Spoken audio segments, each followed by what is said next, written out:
Hello, I'm Terry Ewell, and welcome to this first video in a series of videos on performing chamber music in a wind quintet. A wind quintet is sometimes called a woodwind quintet, although generally I prefer the term wind quintet because the French horn or the horn is really a brass instrument.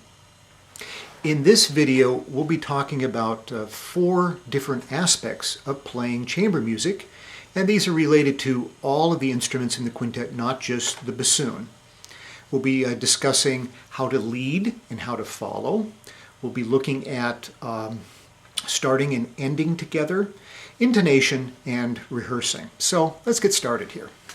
Now, in order for a group of 5 musicians, or more or less, to work together, there has to be an agreement on who will be leading the group, who will be starting a certain passage, and group leadership will often rotate among group members depending upon the music and the demands of the music. For instance, take this passage from the 6th variation of the Nielsen Quintet, and in this case the flutist is the leader. And you'll notice our flute player, the way in which she leads the musicians is by giving a breath and emotion so that we start together. So take a look at that.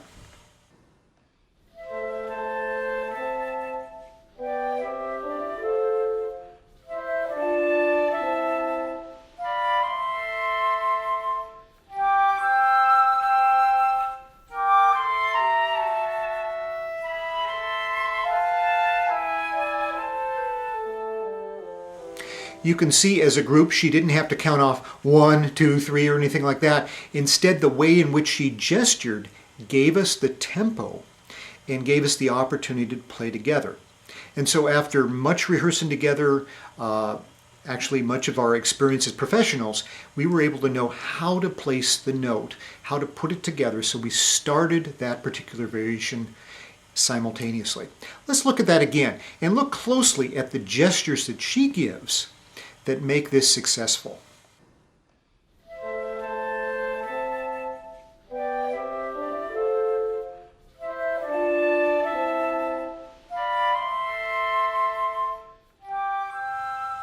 Now, depending on the instrument you play, you're going to have to gesture in different ways.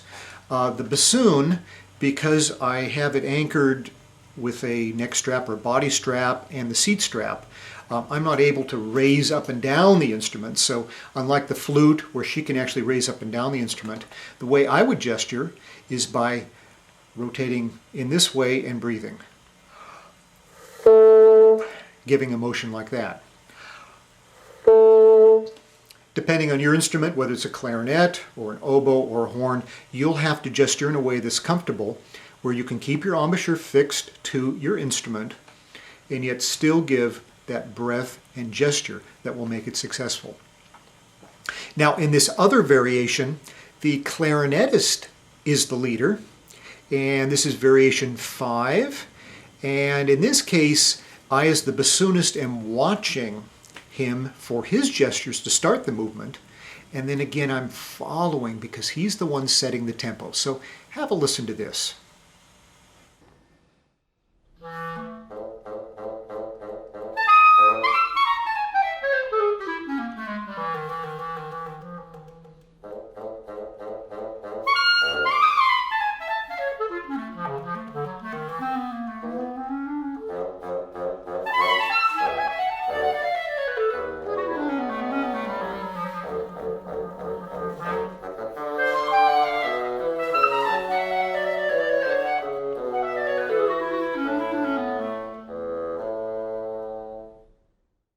Now, one of the other aspects of leading is that you have to internalize, you have to hear in your mind, as it were, what the tempo will be prior to actually starting. And let me give you an example of that. The opening of the Nielsen is the tempo is given by the bassoon. So I'm the leader of this section. The other people will have to follow when they enter a little later. And one way I found very effective for setting tempo is to think of the fastest notes and then set your tempo from the fastest notes. For instance, let's look at the passage. In measure 3, I have 16th notes. So if I can imagine in my mind, hear those 16th notes, and set the tempo with those 16th notes, then I will be effective then at starting the 8th notes or the slower notes in the opening. So I'm thinking first of those 16th notes there, and that then gives me the tempo.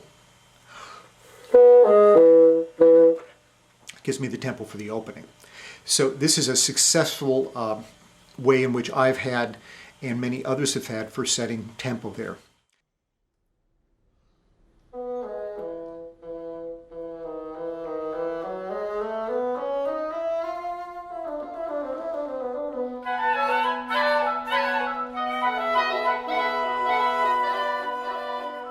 Well, another important aspect of playing chamber music is playing in tune. And let me give you some ideas on how to play in tune. Obviously, you listen very critically to yourself, to others, and seek to match pitch. That's very good. But sometimes it's helpful to have a referential pitch. And by that, I mean a drone or a sounding pitch that you can then match to. You can find on tworeed.net some links for droning pitches, which you're welcome to use. But the other thing is you can also, within your group of 4 or 5, however many are in your chamber music group, set somebody to be the drone. For instance, have someone in your group play a sounding pitch and hold it out. For instance, let's just say a C, and then the rest of you come in with other members of, say, a C chord. Maybe the person is playing the drone, and then you come in D off, D off, D off. So you're practicing your articulation together as well as your pitch together. You can practice this in different octaves and work on the blend. Listen to how your chords sound. You may, from your music, pick certain chords that are difficult and just practice those together. All of that would be helpful for your chamber music. Let me conclude with just some comments about effective rehearsing. The quality of your performance as a group is going to depend upon your ability to work together in your rehearsals. The more effective you are at rehearsing, conversing with one another, listening to one another, the better your performance will be. And let me give you some insights into that. If you're playing a duet, that is with 2 people, it's easier to come to consensus than it is with, for instance, 3 people.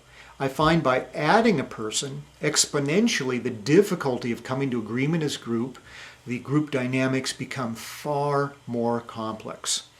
So just keep that in mind. When you have 5 people, that's a good sized group, and you've got 5 different personalities and opinions.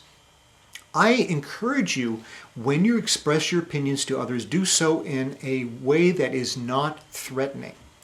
For instance, let's say we have a dialogue and I wasn't together, the clarinet and I didn't see eye to eye, we didn't play quite together. So instead of me saying, I think you're wrong in this place, I would state it and say, instead I would say, I wasn't with you at that place. Could we do that again together? For instance, if we weren't together in pitch and I was out of tune or someone was out of tune, then I could say, well, I didn't quite match your pitch in that way, in that place. Could we try that note again? Could we see if we could match the pitch a little better? Be supportive as a colleague and be appreciative. Be sure to compliment others. That goes a long way. When somebody does something well, then be sure to express your opinion and tell them how well they did. Who knows? They might tell you how well you did as well, and you will find playing chamber music that much more an enjoyable experience. God bless you.